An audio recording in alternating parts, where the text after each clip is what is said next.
Et c'est Platon qui écrit l'apologie de Socrate. Vincent Cespedes, bonjour. Bonjour. Vous êtes philosophe. Platon qui l'écrit 10, 15 ans environ, les dates sont pas extraordinairement précises, on est au IVe siècle avant Jésus-Christ, après le procès de Socrate et après la mort de Socrate. C'est un grand texte d'entrée dans la philosophie. C'est un très bon texte pour commencer la philosophie parce que on est au cœur d'une problématique vitale. L'enjeu, c'est la vie et la mort.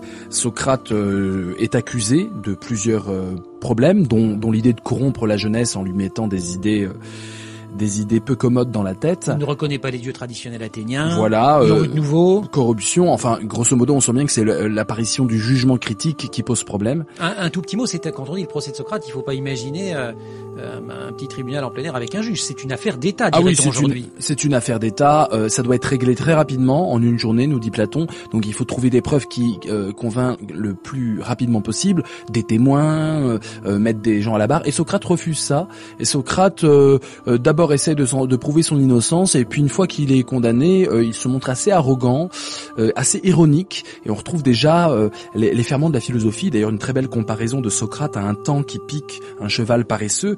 Il nous dit, qui est le symbole de l'État athénien, et il nous dit que sans moi, Socrate, sans la philosophie, vous allez vous endormir dans un profond sommeil, dans vos préjugés.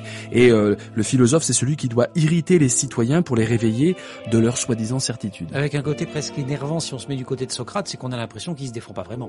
Oui, et c'est d'ailleurs le mystère de Socrate. Nietzsche, commentant ce procès, disait que finalement Socrate voulait mourir. Lui-même, Socrate dit finalement, je savais que c'était joué d'avance, donc à quoi bon me débattre.